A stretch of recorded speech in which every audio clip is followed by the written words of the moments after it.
Ladies and gentlemen, is the government of the Republic of Kenya trying to frame an innocent man by the name James Makwana for the death of Albert Ojwang, who was killed recently in police custody?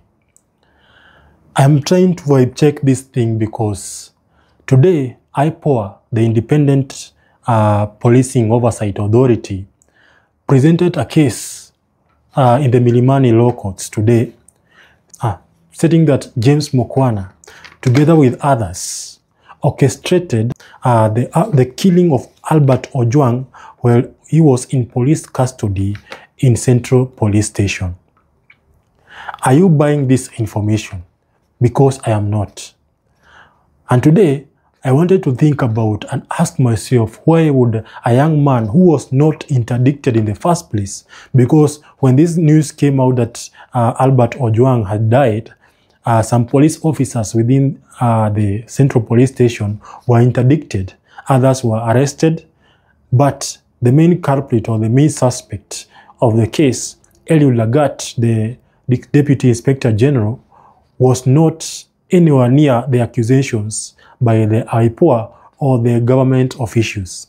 In fact, the politicians and the senior officials in the security system are trying as much as possible to protect Eliud Lagat. Today, they came with a case, the IPOA came with a case asking the Milimani Law Courts to hold James Makwana for 21 days pending investigation into the killing of Albert Ojwang.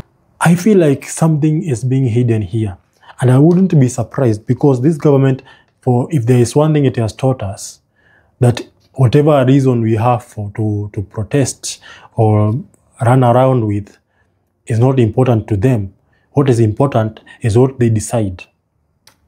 You see, today William Ruto went to Kajiado to ban 6,000 firearms, maybe to just give the perception that the President of the Republic of Kenya cares about humanity and human rights and is against firearms and rogue police officers.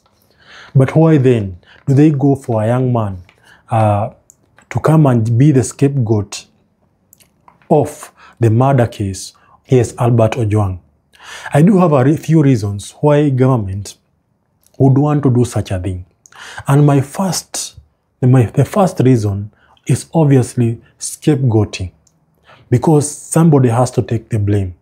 And obviously, according to these government officials, it's not going to be Kipchumba Murkomen, it's not going to be Eliud Lagat, it's not going to be IG, it's not going to be president. Somebody has to take the blame. Somebody that is expendable. Somebody that will not show, and this is, I'm just imagining this, somebody that is not from the Kalenjin community. Because most of these people involved with these murder cases have been said to be from one community, and especially the Kalenjin sub-tribe called Nandi. In a recent video, the former Deputy President Rigathi Gachagua revealed that 101 police officers from the AP were recruited into a group of rogue police officers that are involved in capturing, abducting, and extrajudicial killings. And he said that the commander of that group is William Ruto, Kipchumba Murkomen, and Eliud Lagat. Now, there's this thing of all the rogue police officers are Kalenjin. So I wouldn't be surprised why any government would want the main suspect of the case not to be Kalenjin. And today, James Makwana, the police constable who has been accused of being the one who killed Albert Ojwang, came out today and said he is being framed because he is a lawyer and the people who actually did it are Kalenjin. So I don't know why this tribalism is kicking in here, but I'm not sure about it. I just food for thought for you, my viewers. You can tell me what you think in the comment section. If that is the truth, then just let me know. I wouldn't be surprised when somebody like James Makwana next week but one has a headache or gets sick, and the next thing you know, is not with us. So I'm just saying. So the issue here is that they wanted somebody to scapegoat, somebody to take the blame, somebody to shift the blame from the public believe to be the main suspect, Eliud Lagat. The next thing is a whistleblower. It is said that it is being rumored in X that James Makwana might be a whistleblower for a police corruption case where some 100 million was transferred from someone to someone. I don't want to go to the details, but in case you didn't know the exact reason why Albert was arrested in the first place, I think it talked something about Eliud Lagat that linked him to police corruption. And I think the same thing is the constable, James Makwana, already is in the know of that. And he is being framed for this murder so that he does not speak about that thing. Because if he tries to talk about what the corruption of police is happening, then he is one of them. And people might say that he is only saying that because he was arrested for the murder of Albert Ojwang. So he was set up quite properly. He cannot say anything. If at all that is the truth or just rumors, he cannot say anything. He is trapped. But there are also some inconsistencies within the case, because this police officer is just somebody who is involved in management of the cells. And he said that he only had the keys, and he was leaving by 6 p.m. in the evening. But let me ask you, if this man, police constable James Makwana, was involved in the murder of this young man, did he also switch off the cameras? Because police say that the footage that was used in that day was deleted, and the person who deleted that footage was given just 3,000 shillings. I don't know if this is Mchezo ya Town, but if footage that could have provided evidence that James Makwana was the man involved in the killing of Albert Ojwang, then did he also switch off the cameras, or did he also get involved in deleting that video? Also, some people say that Central Police Station hardly lacks people who have been arrested and put there. So did he also release the people who are arrested on petty offenses so that to leave the room empty so that the action of killing him can happen? Also, were there no other offenders within the cells who could have heard Albert screaming? You know, today IPOA, and I think this is very shameless, IPOA presented a few individuals that claim to be the main witnesses, and that they say that they heard Albert shouting or crying in the next cell while he was being tortured and killed.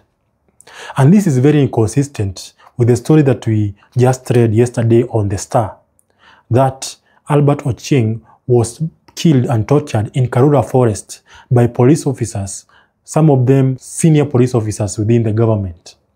So the sources or the people who gave that information about Albert Ojwang being killed in Karura Forest did not want their identity revealed to the public because of their safety. And also, they wanted to remain anonymous so that they can speak freely. And they claimed that Albert Ojwang was actually killed in Karura Forest. But now, IPOA is coming saying that they are actually witnesses that were near the police station and they heard the screams. So I don't know why IPOA would go to this lengths, even lining up individuals to claim to be witnesses. It is extremely suspicious. And why is it that from the day Albert was killed until today, it's only then that we are seeing witnesses coming out? Also, this young man, the person being scapegoated, was not arrested in the first day that the public knew of the death of Albert. He was also not interdicted. So why is it that it's only now that they have just discovered that this young man was the one who involved in the death of Albert? Something is not right. And today I was going through X and I saw a tweet by our very own Maverick Aoko. And he said that there was a routine list of people who are in that day, or people who are working that day. There's a routine list. I will put the video here, and you will see that the list shows that at the time that Albert was being killed or being brought to the cell at about around that 9:30 p.m., the main suspect, according to the police or according to the IPOA, was not there. Was not in the central police station. His shift had ended and he had gone home. So I don't know why these inconsistencies are coming out now. Because if at all you're going to frame somebody, at least be wise about it. Don't just do it. But you should have some intelligence when you are lying. When you're lying to people, lie with intelligence. How can you scapegoat somebody and the time of his shift, he was not there? And I hope also Maverick provided a WhatsApp group chat of officers within the central police station and what they were saying within the group chat. They were like praying for each other, talking about may God help us find what is going on. Others were saying that when anybody who is brought to the central police station, when tortured, should not be allowed in the cell. Please go through the conversation. If you want to read the conversation well after the video, I will put it at the end of the video so you can just go through it if you want and see what these police officers are saying within their group chat and see if there's anything suspicious. I have not gone through it well, but I have seen that they are talking about may God help us and saying that they should not have allowed somebody who has been tortured to be allowed in their cell. And with that, I'd like to close at that point. Thank you for watching.